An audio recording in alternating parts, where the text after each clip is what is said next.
1683년이다.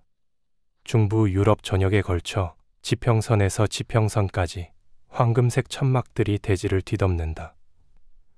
15만 명이다. 오스만 제국의 술탄 메흐메드 4세가 보낸 데비지르 카라 무스타파 파샤가 이끄는 이슬람 세계의 칼날이다. 그들의 깃발이 너무 많아서 아침 햇살을 가린다. 그들의 말발굽 소리가 너무 커서 30km 떨어진 곳에서도 대지가 떨린다. 그들의 대포가 너무 많아서인 300문이 넘는 공성포들이 하늘 자체가 그들의 천둥 소리에 복종하는 것처럼 보인다. 그들은 빈을 향해 진군한다. 빈이다. 합스부르크 제국의 심장이다. 기독교 유럽의 방벽이다. 도나우 강변에 서 있는 도시인데 그 성벽 안에는 11,000명의 수비병이 있다. 불과 11,000명이다. 여기에 15,000명의 민간인까지 합해도 그들은 자신들을 향해 다가오는 어둠에 비하면 먼지 한 톨에 불과하다. 빈이 무너지면 바바리아가 다음이다. 빈이 무너지면 신성 로마 제국 전체가 칼날 아래 놓인다. 빈이 무너지면 이슬람의 초승달 깃발이 알프스를 넘어 로마까지, 파리까지, 런던까지 행진할 것이다. 모든 것이 이 도시에 달려있다. 모든 것이 이 여름에 달려있다.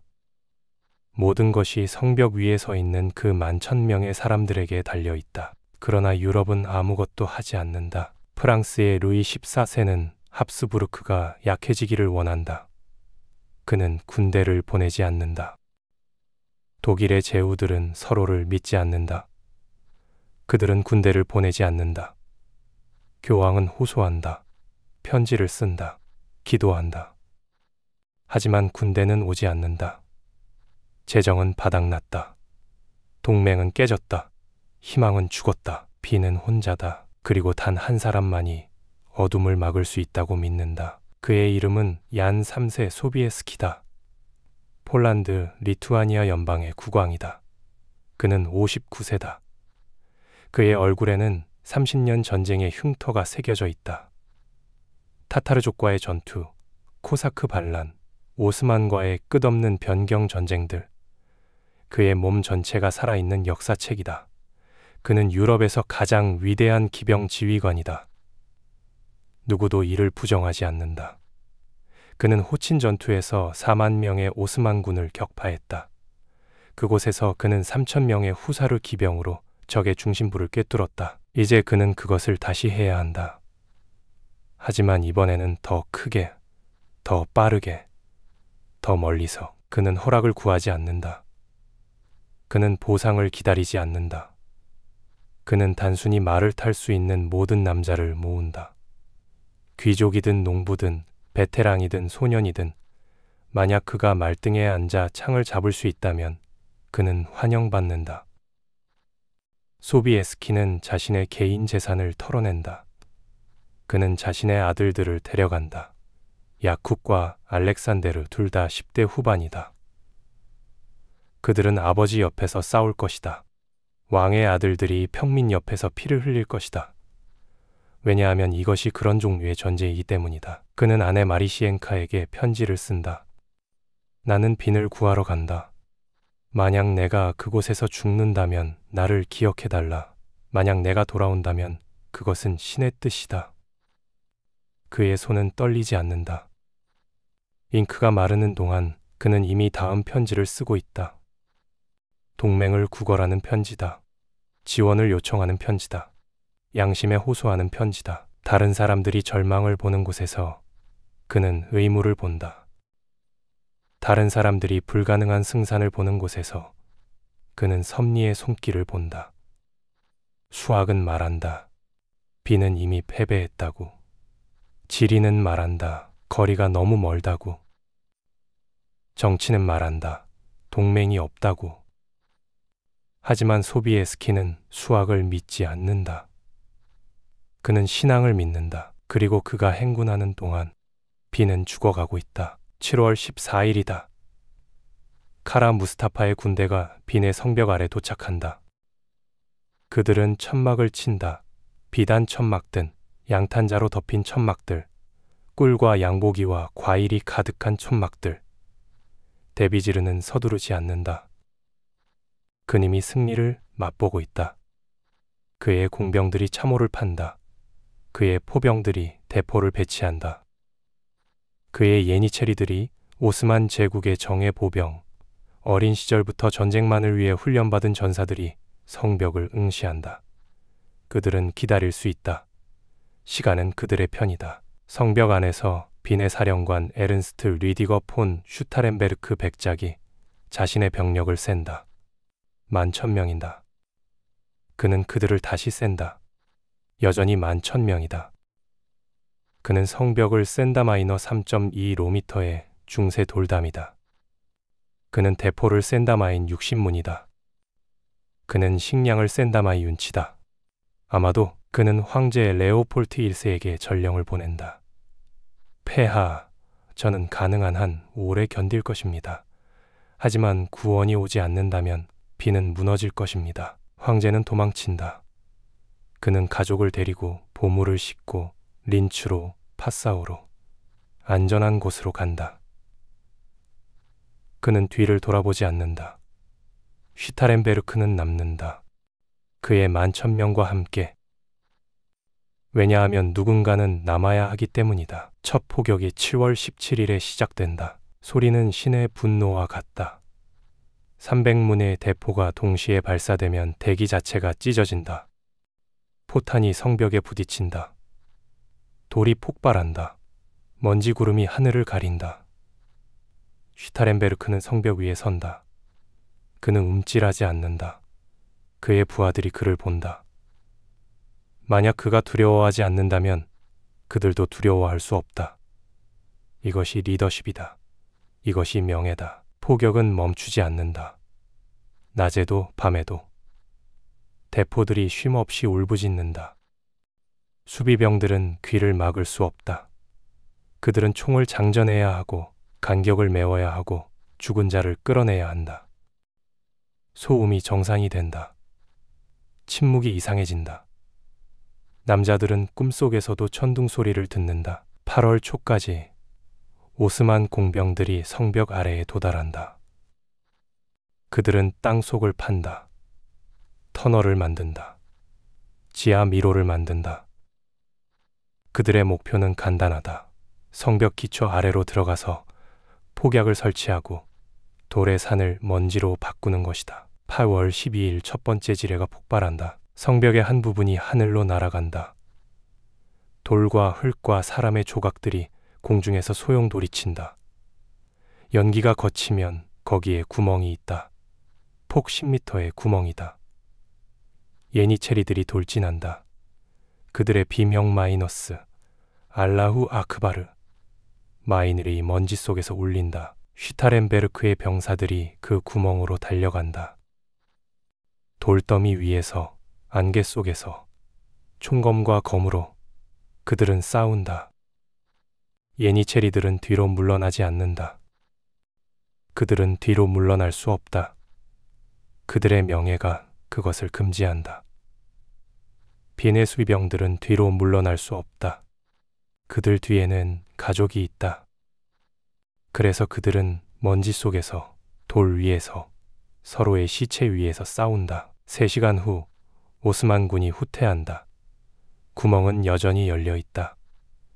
슈타렌베르크는 시민들을, 노인, 여성, 12세 소년들을 모집한다. 그들은 돌을 나른다. 나무를 끌어온다. 그들은 간격을 메운다. 그것은 벽이 아니다. 그것은 희망의 기도다. 하지만 그것은 유지된다. 그날 밤 슈타렌베르크는 사상자를 샌다. 200명이 죽었다. 300명이 부상했다. 그는 남은 병력을 샌다. 15,000명이다. 그는 식량을 샌다. 사주치다. 다음 날 아침 두 번째 지뢰가 폭발한다. 그리고 그 다음 날 세 번째, 그리고 그 다음 날 네 번째. 패턴이 형성된다. 폭발, 돌진, 격퇴, 재건, 반복. 성벽은 스위스 치즈처럼 변한다. 구멍 위에 구멍, 간격 위에 간격. 슈타렌베르크는 남자들을 구멍에서 구멍으로 이동시킨다. 그들은 더 이상 성벽을 방어하지 않는다. 그들은 잔해를 방어한다. 8월 중순까지 병사들이 굶주리기 시작한다. 배급량이 절반으로 줄어든다. 그리고 다시 절반으로. 말들이 먼저 도살된다. 그 다음은 개들이다. 그 다음은 쥐들이다. 사람들이 가죽 벨트를 끓인다. 그들이 풀을 먹는다. 위장병이 퍼진다. 이질이 천막에서 천막으로 기어간다. 남자들은 설사로 죽거나 총알로 죽는다. 선택할 수 없다. 슈타렌베르크는 매일 아침 성벽에 오른다. 그는 구멍을 샌다. 매일 아침 더 많아진다. 그는 지평선을 본다. 깃발만 보인다. 오스만 깃발들이다. 구원은 보이지 않는다. 그는 전령을 보낸다. 황제에게, 교황에게, 누구에게든 들을 사람에게. 우리는 2개월 동안 견뎠습니다. 우리는 더 이상 견딜 수 없습니다. 만약 도움이 오지 않는다면 비는 죽습니다. 그러나 도움은 오고 있다. 그것은 단지 너무 느리게 움직이고 있을 뿐이다. 소비에스키는 8월 15일에 크라쿠프를 떠난다. 그는 3,000명의 후사르를 이끈다. 폴란드 기병대의 정예, 독수리 깃털로 만든 날개가 등에서 솟아오른 전사들이다. 각 남자는 중무장 기병이다. 각 남자는 5m 창을 든다. 각 남자는 단도, 권총으로 무장했다. 그들의 갑옷이 아침 햇살에 번쩍인다. 그들의 말들은 키가 크고 강하고 전투를 위해 사육된 땅을 먹어치운다. 하지만 3,000명만으로는 충분하지 않다. 소비에스키는 연합군을 건설한다. 그는 독일 제후들에게 편지를 쓴다. 바이에른의 맥시밀리안 2세 에마누엘, 작센의 요한 게오르그 3세, 슈바벤과 프랑코니아의 작은 영주들. 그는 호소한다. 구걸한다. 협박한다. 빈이 무너지면 당신들의 땅이 다음입니다. 그들은 듣는다. 왜냐하면 그가 옳기 때문이다. 바이에른이 11,000명을 보낸다. 작센이 9,000명을 보낸다. 프랑코니아가 6,000명을 보낸다. 슈바벤이 4,000명을 보낸다. 부르고뉴, 하노버, 헤센 카셀 하나씩. 그들이 온다. 가톨릭과 개신교, 라이벌 국가들, 한 세대 전에 서로를 죽였던 오래된 적들이 이제 어깨를 나란히 한다. 왜냐하면 빈이 죽어가고 있고 빈이 무너지면 그들 모두가 차례로 죽을 것이기 때문이다. 오스트리아 황제군이 합류한다. 카를 5세 로트랭겐 공작이 이끄는 23,000명이다. 로트링겐은 차갑고 계산적이고 뛰어난다. 그는 합스부르크 군대를 현대화했다. 그는 오스만과의 전쟁을 연구했다. 그는 승리하는 방법을 안다. 하지만 그는 영감을 주지 않는다. 군인들은 그를 존경하지만 사랑하지 않는다. 소비에스키는 존경받고 사랑받는다. 8월 말까지 연합군이 툴룬에서 모인다. 소비에스키가 숫자를 센다. 84,000명이다. 기병 20,000명, 보병 64,000명, 60문의 대포. 그것은 역사상 가장 큰 구원군이다. 하지만 그들은 여전히 빈에서 80km 떨어져 있다. 그리고 빈은 매일 죽어가고 있다. 그들은 빠르게 움직인다. 도나우를 따라 빈 숲을 통과해서. 이것은 행군이 아니다. 이것은 경주다. 시간과의 경주다. 매일 밤 소비에스키는 지휘관들을 소집한다. 그들은 지도를 펼친다. 경로를 계획한다. 속도를 계산한다. 그들은 빈으로부터 전령을 기다린다. 전령이 오면 이제 일주일에 한 명만 통과한다. 소식은 항상 더 나쁘다. 9월 6일 우리는 한 달 동안 더 견딜 수 있습니다. 9월 8일 우리는 2주 동안 더 견딜 수 있습니다. 9월 10일 빨리 오십시오. 그들은 속도를 높인다. 보병들이 하루에 30km를 행군한다. 이것은 불가능하다. 그들은 어쨌든 그것을 한다. 기병대가 앞서 달린다. 정찰병들이 숲을 샅샅이 뒤진다. 오스만의 경기병, 아킨지 약탈자들이 어디에나 있다. 그들은 전령을 죽인다. 마을을 불태운다. 우물에 독을 넣는다.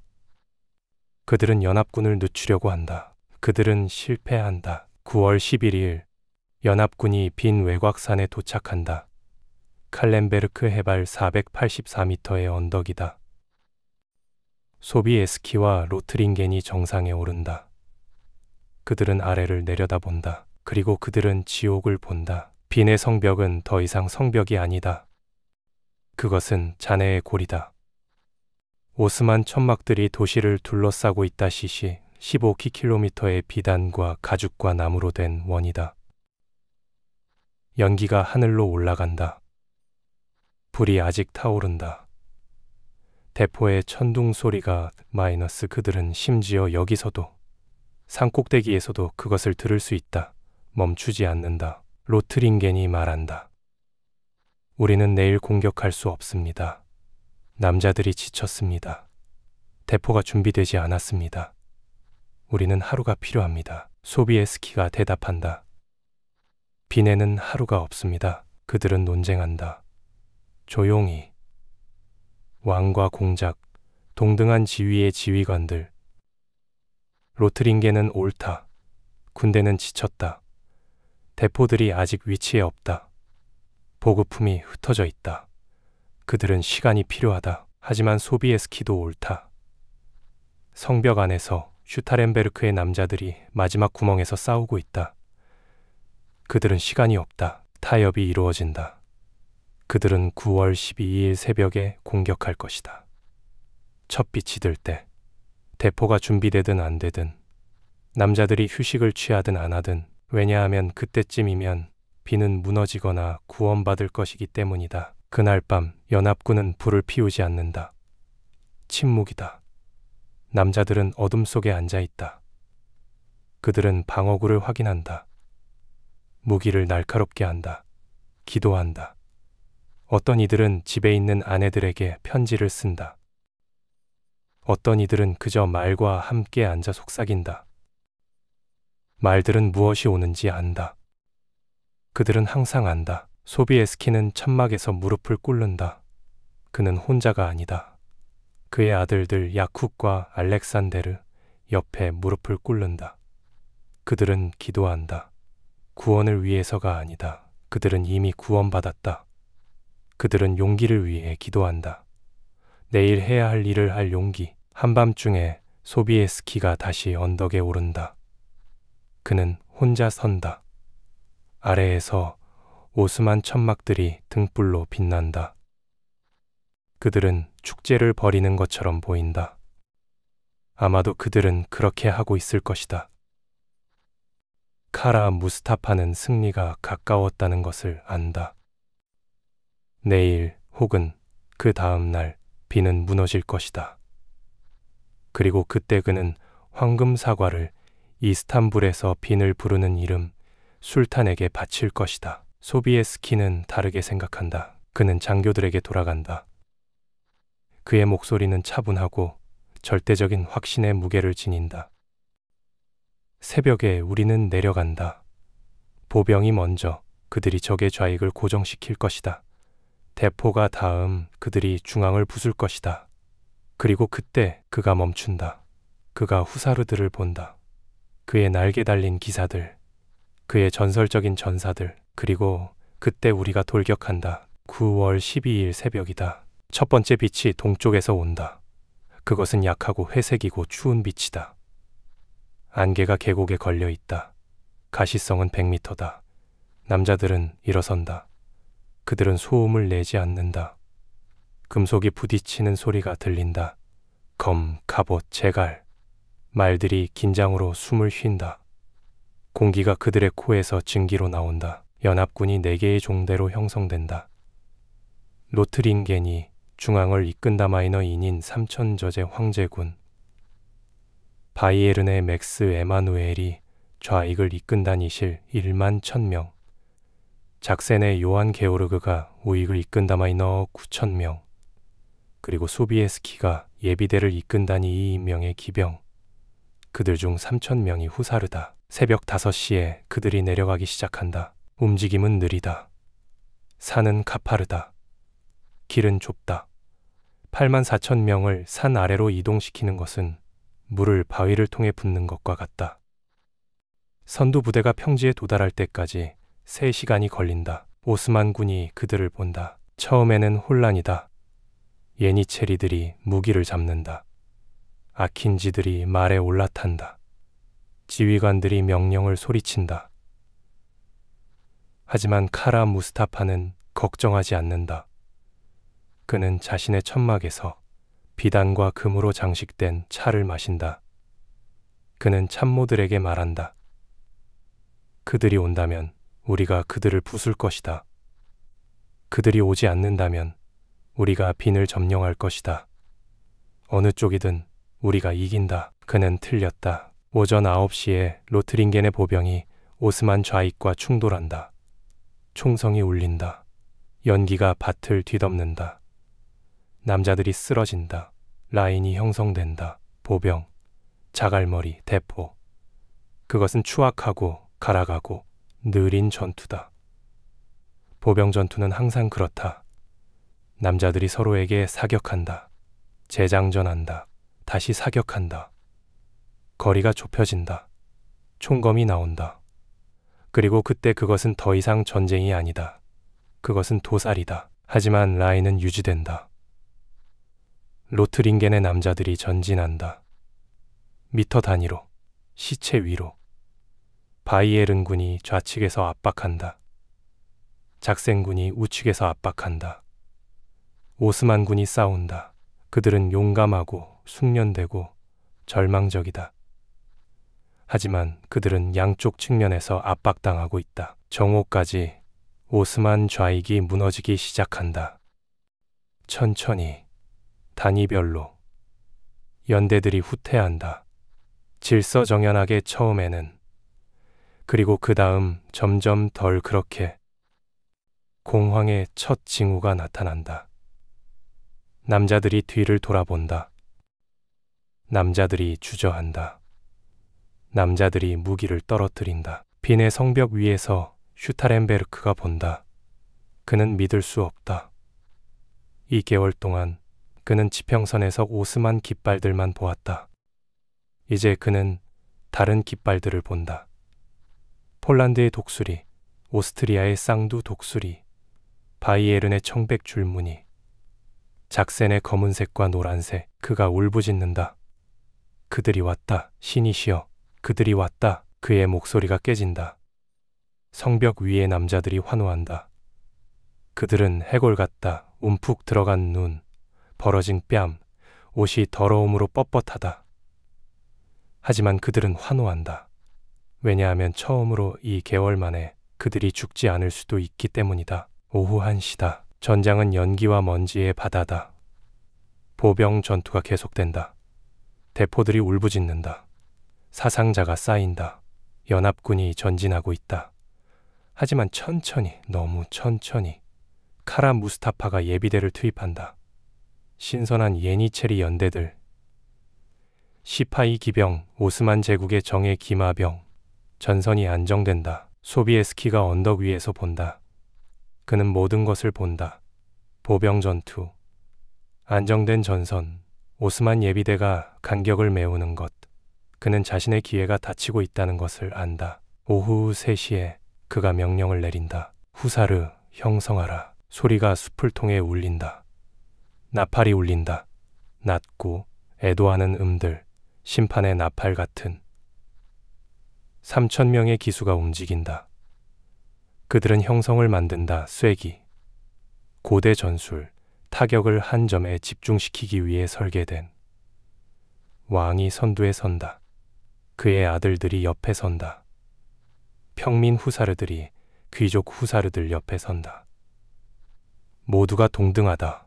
모두가 같은 날개를 착용한다. 날개다. 독수리 깃털로 만든 나무 프레임에 부착된 등에서 2미터 높이로 솟아오른. 각 후사르는 이 날개들을 착용한다. 실용적인 이유 때문이 아니다. 그것들은 올가미를 막고 등을 보호한다. 하지만 주로 심리적인 이유 때문이다. 말이 전속력으로 달릴 때 날개들이 바람을 잡는다. 그리고 그들은 소리를 낸다. 저 소리, 저 으스스한 휘파람 같은 울부짖음, 그들은 말에 오른다. 각 남자는 중무장 갑옷을 입는다.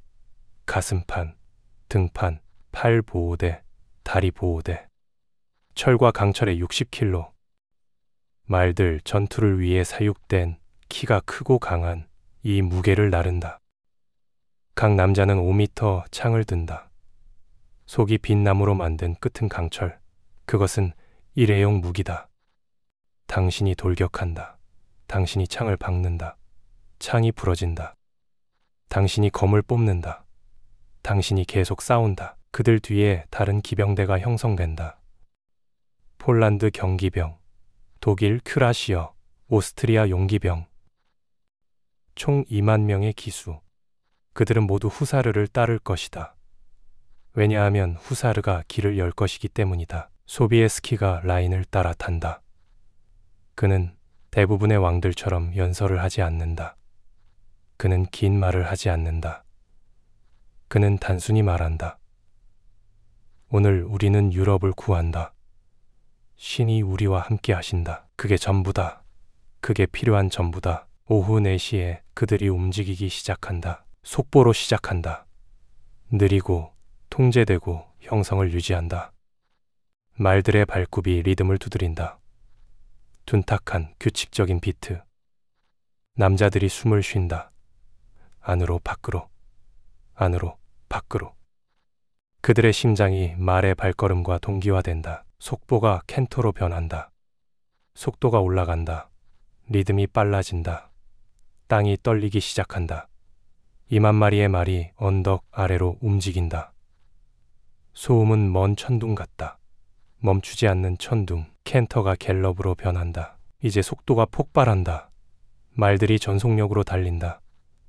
시속 50km, 60km. 쐐기가 화살처럼 변한다. 강철과 살과 분노로 만든 화살. 적의 심장을 향해 날아가는 깃털 날개들이 바람을 잡는다. 그리고 그 소리가 시작된다. 그것은 1000마리의 독수리 같은 소리다. 아니, 그것은 세계의 끝 같은 소리다. 휘파람과 울부짖음과 울음이 합쳐진 소리. 공기 자체에서 찢어져 나온 것 같은. 그 소리는 말들보다 먼저 온다. 그것은 계곡을 채운다. 산에서 메아리친다. 그것은 빈의 성벽에서 들린다. 슈타렌베르크의 남자들이 올려다보고 그것을 듣고 그들의 영혼이 고양되는 것을 느낀다. 오스만 병사들이 그것을 듣는다.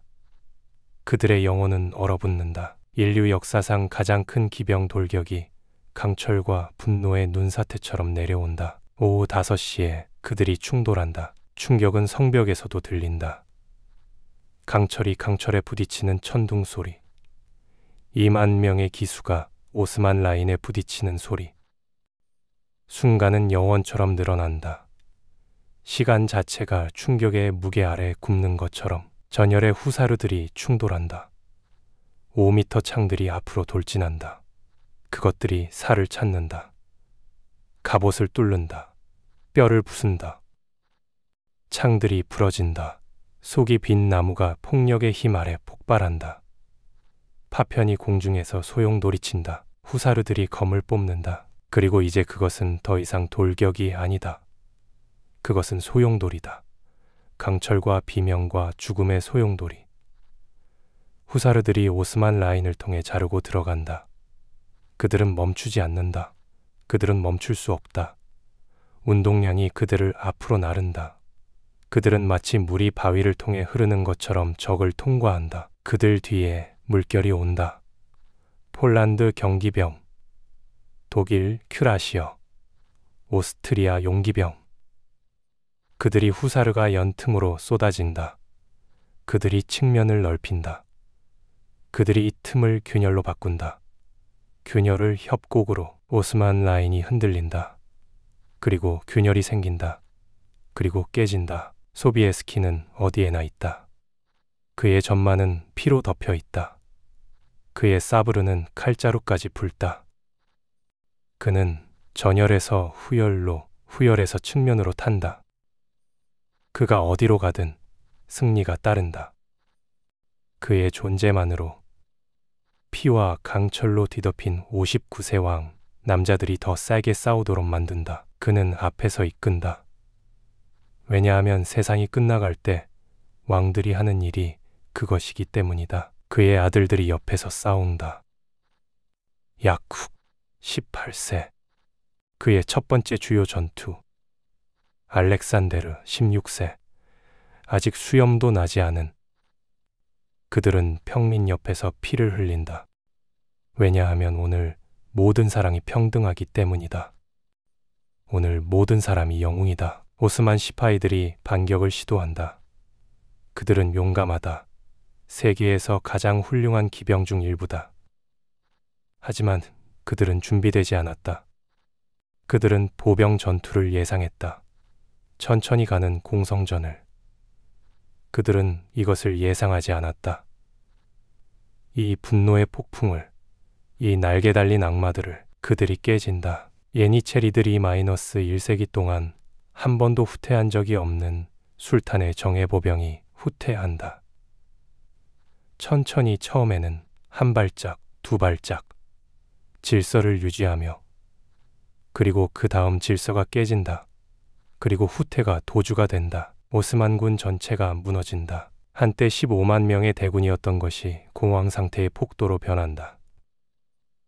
남자들이 무기를 버린다. 갑옷을 벗어던진다. 그들이 달린다. 목숨을 위해, 단지 목숨을 위해.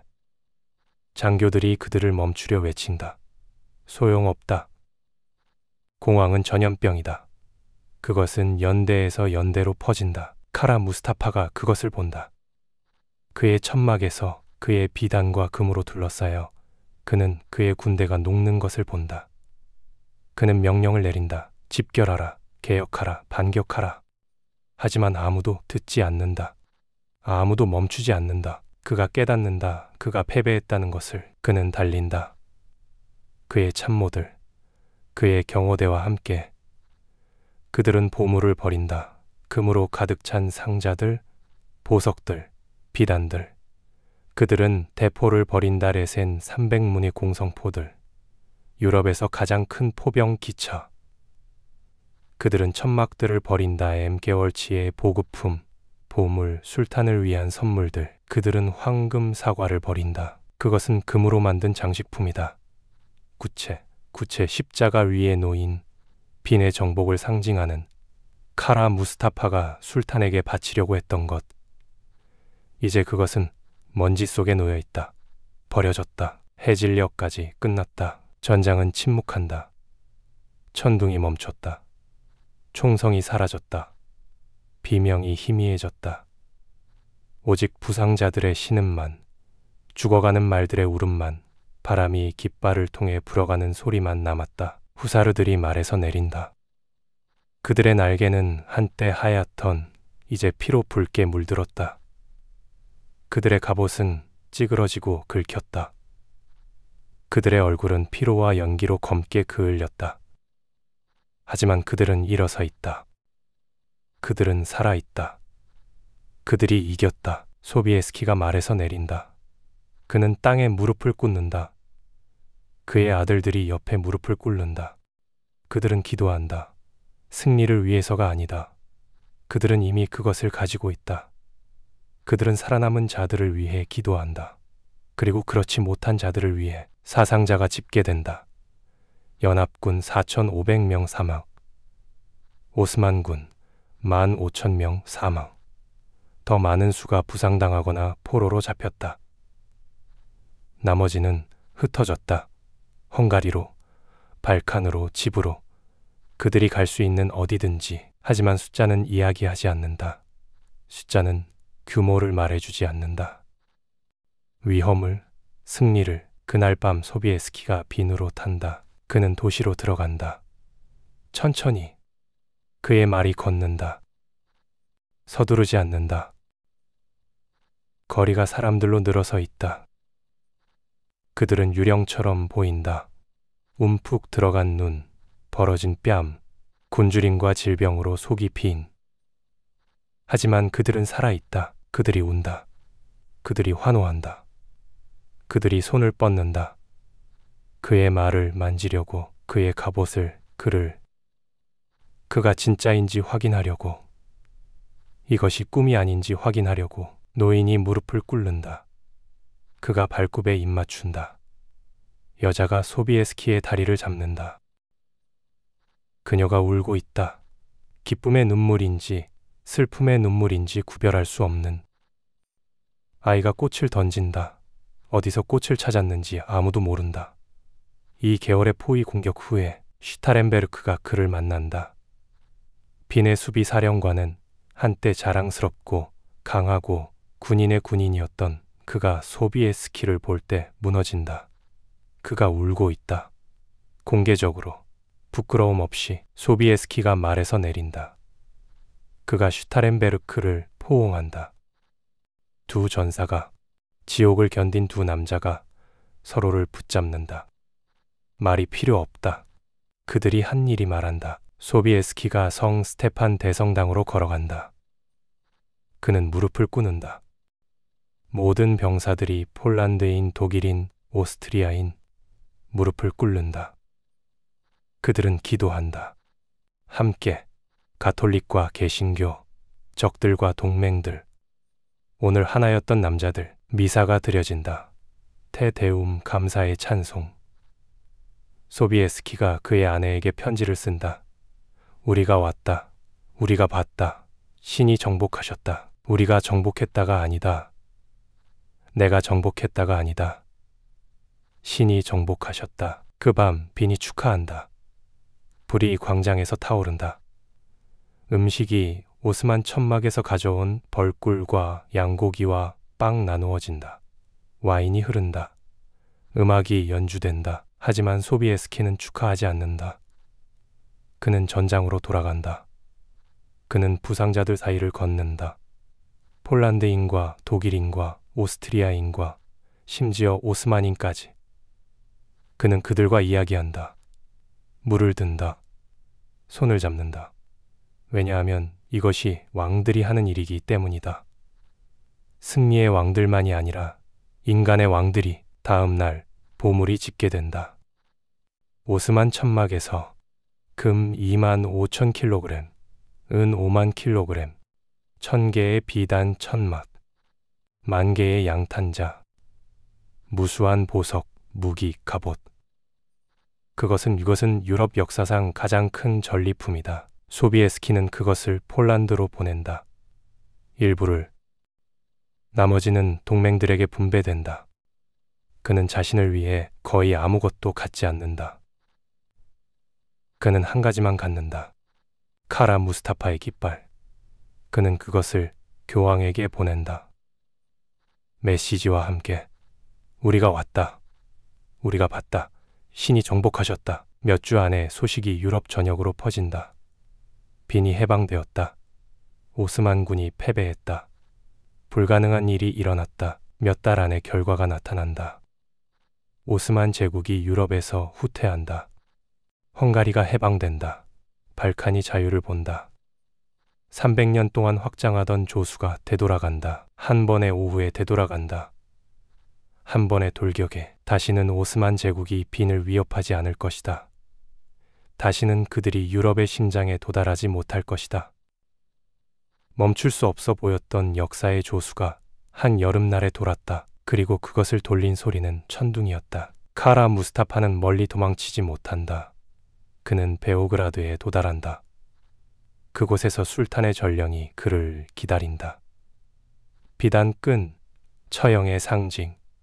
그는 그것으로 교살된다. 명예로운 방식으로, 그의 계급에 맞게. 그의 머리는 이스탄불로 보내진다.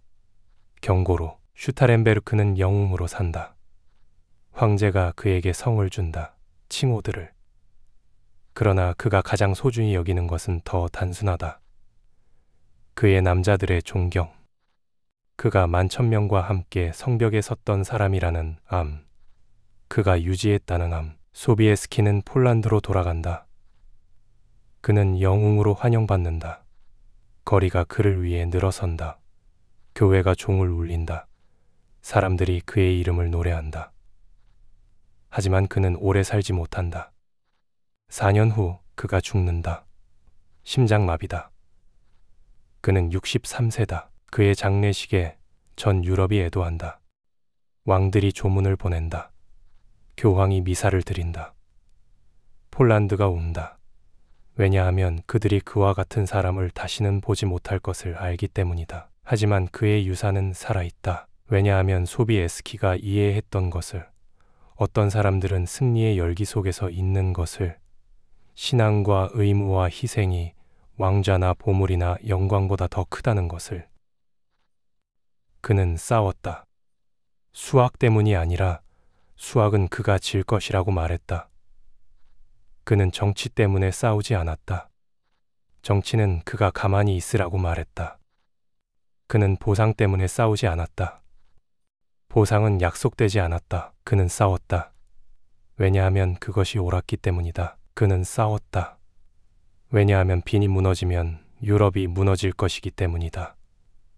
그리고 유럽이 무너지면 그의 자녀들, 그의 손주들, 그의 백성, 그들 모두가 어둠 속에 살게 될 것이기 때문이다. 그래서 그는 3,000명의 날개 달린 기사를 이끌고 산을 내려갔다. 그리고 그는 역사를 바꾸었다. 이것이 1683년 9월 12일에 일어난 일이다. 이것이 빈 전투가 중요한 이유다. 숫자 때문이 아니다. 비록 그것들이 엄청났지만. 영웅주의 때문도 아니다. 마이너스 비록 그것이 전설적이었지만 그것이 중요한 이유는 이것이 증명하기 때문이다. 용기와 신앙과 단결이 세상의 조수를 돌릴 수 있다는 것을. 84,000명의 남자가 서로를 신뢰하지 않고 같은 신을 믿지 않고 같은 언어를 말하지 않는 하나의 목적 아래 하나가 될 수 있다는 것을. 그리고 그들이 하나가 되면 그들이 불가능한 것을 할 수 있다는 것을. 그들이 지옥의 문을 부술 수 있다는 것을. 빈의 성벽 위에서 오늘날 기념비가 서 있다. 소비에스키를 위한, 그의 후사르들을 위한, 그날 싸운 모든 사람들을 위한. 그 위에 새겨진 말들은 빈을 구한 자. 하지만 그것은 전체 이야기를 말해주지 않는다. 왜냐하면 소비에스키는 빈보다 더 큰 것을 구했기 때문이다. 그는 유럽을 구했다. 그는 문명을 구했다. 그는 미래를 구했다. 그리고 그는 그것을 천둥 소리로 구했다. 날개가 바람을 휘젓는 소리로. 2만 마리 말의 발굽 소리로. 3,000명의 남자가 마이너스 왕과 농부, 귀족과 평민이 함께 언덕을 내려가는 소리로. 불가능을 믿은 한 남자의 신앙으로. 세월이 흐른다. 세기가 지나간다. 빈은 성장한다. 제국이 일어서고 무너진다. 세계가 변한다. 하지만 어떤 것들은 변하지 않는다. 용기의 의미는 변하지 않는다. 희생의 의미는 변하지 않는다. 한 사람이 혹은 3,000명이 혹은 84,000명이 어둠에 맞서 서서 여기까지다. 더 이상은 안 된다라고 말할 때의 의미는 변하지 않는다. 1683년 9월 12일 그런 일이 일어났다. 빈의 성벽 밖에서, 유럽의 심장에서, 불가능한 승산과 절망적인 상황 속에서 한 무리의 남자들이 훈련받은 자들과 그렇지 않은 자들, 믿는 자들과 의심하는 자들, 왕들과 평민들이 함께 모여 역사를 바꾸었다. 그들은 수학 때문에 이기지 않았다. 수학은 그들에게 불리했다. 그들은 우월한 무기 때문에 이기지 않았다. 오스만군이 더 많은 대포를 가지고 있었다. 그들은 운 때문에 이기지 않았다. 전투의 모든 순간이 피와 결단으로 쟁취되었다. 그들은 이겼다. 왜냐하면 그들이 무언가를 믿었기 때문이다. 자기 자신보다 더 큰 무언가를. 소비에스키는 그것을 신이라고 불렀다. 다른 이들은 그것을 의무라고 부를 수 있다. 혹은 명예, 혹은 사랑, 집에 남겨둔 사람들에 대한, 아직 태어나지 않은 세대에 대한 사랑. 이름은 중요하지 않다. 중요한 것은 그들이 그것을 위해 기꺼이 죽으려 했다는 것이다. 그리고 그 기꺼움이, 그 완전하고 절대적인 조건 없는 기꺼움이 차이를 만들었다. 오늘날 우리는 그 시대와는 다른 세상에 산다. 우리의 성벽은 다르다. 우리의 적들은 다르다. 우리의 무기는 다르다. 하지만 원칙들은, 용기, 신앙, 단결의 원칙들은 동일하게 남아있다. 때때로 역사는 우리를 시험한다. 그것은 우리 앞에 불가능해 보이는 도전을 놓는다. 그것은 우리에게 말한다. 이것은 너무 크다. 이 적은 너무 강하다. 승산은 너무 길다. 포기해라. 그리고 우리는 선택해야 한다. 우리는 수학을 믿을 수 있다. 그것은 우리가 질 것이라고 말한다. 우리는 정치를 믿을 수 있다. 그것은 우리가 기다려야 한다고, 협상해야 한다고, 타협해야 한다고 말한다. 우리는 편의를 믿을 수 있다. 그것은 우리가 도망쳐야 한다고, 숨어야 한다고, 다른 누군가가 싸우게 해야 한다고 말한다. 혹은 우리는 소비에스키가 믿었던 것을 믿을 수 있다. 우리는 한 사람이 차이를 만들 수 있다고 믿을 수 있다. 소수가 많은 수를 이길 수 있다고. 신앙과 용기가 철과 불을 이길 수 있다고. 우리가 무언가를 충분히 간절히 믿는다면 그것을 위해 기꺼이 피를 흘리고 고통받고 죽으려 한다면 우리가 세상을 바꿀 수 있다고. 1683년 9월 12일이 우리에게 가르쳐주는 것이 바로 이것이다. 그것은 우리에게 승리가 쉽다고 말하지 않는다. 그날의 어떤 것도 쉽지 않았다. 2개월의 포위 공격. 11,000명의 남자가 성벽 위에서 굶주리고 출혈하고 죽어가는 것. 84,000명의 연합군이 산을 넘어 행군하는 것. 2만 명의 기병이 역사상 가장 큰 돌격을 하는 것.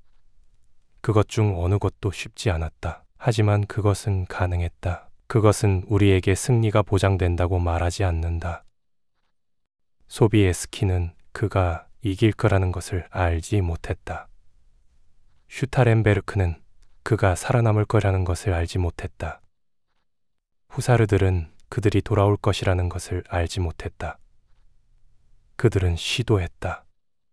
그것이 차이를 만들었다. 그것은 우리에게 승리가 혼자 온다고 말하지 않는다. 소비에스키는 혼자 빈을 구하지 않았다. 그는 슈타렌베르크 없이, 로트링겐 없이, 바이에른과 작센과 프랑코니아의 남자들 없이, 성벽 위에서 싸운 11,000명 없이, 거리에서 돌을 나른 시민들 없이 그것을 하지 못했다. 그는 모두를 필요로 했다. 그리고 모두가 왔다. 이것이 빈 전투의 진정한 기적이다. 숫자가 아니다. 비록 그것들이 놀랍지만. 전술이 아니다. 비록 그것이 훌륭했지만. 용감함이 아니다. 비록 그것이 전설적이었지만. 진정한 기적은 이것이다. 84,000명의 남자가 같은 이유로 싸울 모든 이유를 가지지 못했던 함께 모였다는 것. 그들이 차이를 제쳐두었다는 것. 그들이 더 큰 무언가를 위해 하나가 되었다는 것. 우리는 15만 명의 오스만 군대를 기억해야 한다. 지평선을 덮고 하늘을 어둡게 하고 땅을 흔들었던 우리는 11,000명의 수비병을 기억해야 한다. 굶주리고 출혈하고 죽어가면서도 유지했던 우리는 84,000명의 구원군을 기억해야 한다. 불가능한 거리를 행군하고 불가능한 산을 올라가고 불가능한 승리를 쟁취했던 우리는 15만 명의 오스만 군대를 기억해야 한다. 지평선을 덮고 하늘을 어둡게 하고 땅을 흔들었던 우리는 11,000명의 수비병을 기억해야 한다. 굶주리고 출혈하고 죽어가면서도 유지했던 우리는 84,000명의 구원군을 기억해야 한다. 불가능한 거리를 행군하고 불가능한 산을 올라가고 불가능한 승리를 쟁취했던 우리는 15만 명의 오스만 군대를 기억해야 한다. 지평선을 덮고 하늘을 어둡게 하고 땅을 흔들었던 우리는 11,000명의 수비병을 기억해야 한다. 굶주리고 출혈하고 죽어가면서도 유지했던 우리는 8만 4천 명의 구원군을 기억해야 한다. 불가능한 거리를 행군하고 불가능한 산을 올라가고 불가능한 승리를 쟁취했던 우리는 15만 명의 오스만 군대를 기억해야 한다. 지평선을 덮고 하늘을 어둡게 하고 땅을 흔들었던 우리는 11,000명의 수비병을 기억해야 한다. 굶주리고 출혈하고 죽어가면서도 유지했던 우리는 8만 4천 명의 구원군을 기억해야 한다. 불가능한 거리를 행군하고 불가능한 산을 올라가고 불가능한 승리를 쟁취했던 우리는 3,000명의 날개 달린 후사르를 기억해야 한다. 천둥처럼 언덕을 내려왔던 독수리처럼 울부짖었던 신의 분노처럼 쳤던 우리는 59세의 왕을 기억해야 한다. 그의 아들들을 전투로 데려갔던 그의 재산을 털어냈던 그의 목숨을 걸었던 수학을 믿지 않았던 정치를 믿지 않았던 편의를 믿지 않았던 단지 이것을 믿었던 옳은 일은 행해져야 한다는 것. 그리고 만약 그것이 그에게 모든 것을 요구한다면 그는 모든 것을 줄 것이라는 것. 우리는 이 모든 것을 기억해야 한다. 왜냐하면 역사는 반복되기 때문이다. 이름들이 바뀌다, 장소들이 바뀌다, 무기들이 바뀐다. 하지만 선택은 동일하게 남는다. 우리는 포기할 수 있다. 혹은 우리는 싸울 수 있다. 우리는 수학을 믿을 수 있다. 혹은 우리는 기적을 믿을 수 있다. 우리는 분열될 수 있다. 혹은 우리는 하나가 될 수 있다. 1683년 9월 12일 유럽은 선택했다. 그것은 싸웠다. 그것은 믿었다. 그것은 하나가 되었다.